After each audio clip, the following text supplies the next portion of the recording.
compressed prices over the last few months. Perhaps this will be an antidote towards that.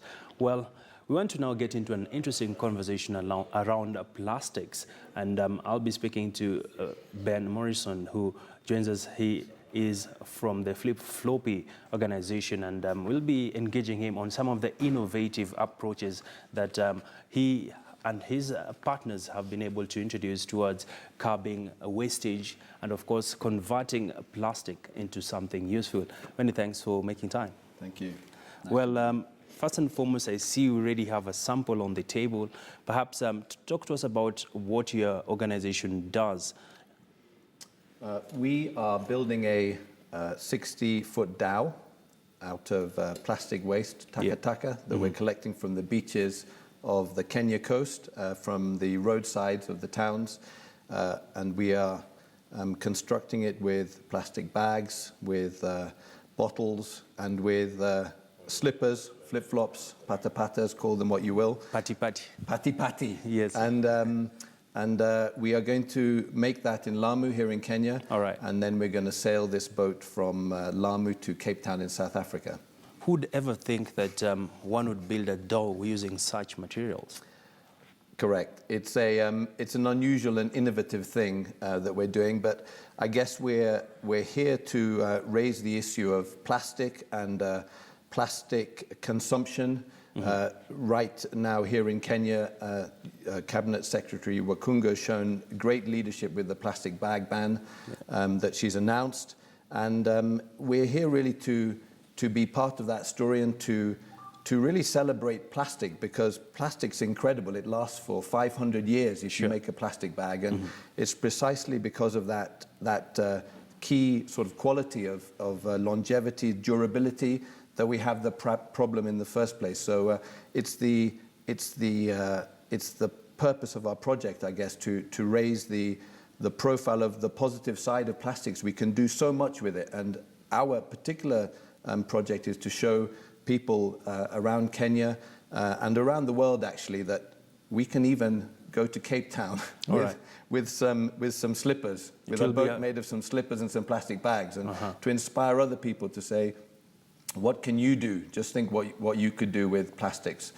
Rather than thinking of it as single-use plastics, think of it as how we can reuse it, recycle it. I can imagine the amount of flip-flops that will be used in this, and I know my director can be able to get a shot. This is the dhow they are talking about that they'll be able to construct, that will be actually making its way all the way to Cape Town in South Africa. Perhaps, Morrison, looking at the amount of plastics we have, do we know the numbers, and how serious is this issue of wastage? It's an incredibly serious issue, particularly here in Kenya. But I think before you think about numbers, and I can quote you statistics, but sometimes statistics are quite dry, I would just encourage you to think, when you woke up this morning, when I woke up this morning, we used single-use plastic, our toothpaste, our shampoo, all of those items. When you bought your mandazi for breakfast, it came in a plastic bag. We're consuming plastic, all of us, so quickly. And so you then quickly, if you add up the population of this country and the speed at which we're consuming plastics, which we don't have a system to deal with. It's used single use. So I celebrate plastics. I say it's amazing. I simply say, let's not use it just once and then throw it away. I like that. It's a question of recycling, reusing, to ensure that we get the best out of it. And correct, and we're here, this project is happening here in Kenya because this is the most innovative entrepreneurial country I've been to. And if there's ever an environment where we can spread that message and people will listen and take up that message of using, recycling, reusing, this is the best country in the world to be in. And so this is very much an opportunity, just like Cabinet Secretary for the Environment, Judy Wakunga, has shown leadership on a global level with the announcement she's made. It's an opportunity also for us to encourage normal Kenyans to also use that entrepreneurial spirit to innovate, just like we are doing. All right. Perhaps what will be the significance of a society that is quite alive to the fact that they need to recycle things, they need to reuse them so as to avoid lots of chunks and chunks of garbage, as well as trying to save that extra penny you might have? Look, the ocean is where all of this ends up, and we, a small percentage of Kenya has, lives on the coastline, but all of the takataka that we throw in the street will end up in a river, will end up in a lake, will end up in the ocean. All right. It all ends up there, and we know that it's forecast that by 2050 there'll be the same amount of plastic in the ocean as there is fish, 1 to 1. The impacts are obvious, but we just need to think about the environment we live in, and you'll see that that plastic is affecting. You could have some goats. Your goats will be eating plastic. That will that will result in your livestock dying. So it's affecting us all in many different ways. Fish.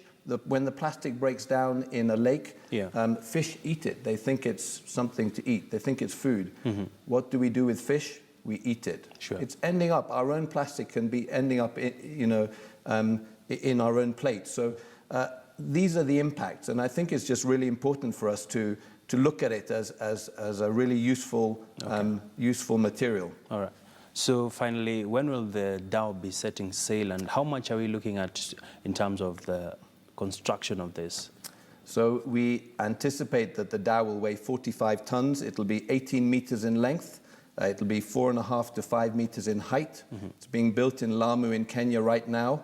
It'll take a year to build, and after that we'll need to do some extensive trials. Nobody has ever built a dhow out of plastic like this. This is a pioneering thing that we're doing right here in Kenya, that we're using flip-flops and plastic waste to do. And so we expect in the second part of 2018 that we'll set sail to Cape Town, and we'll be followed by the media from Africa and from the world. And it'll be a very loud voice from right here in Kenya being heard all around the world. So showing real leadership from this project. Awesome. We do hope this will be replicated.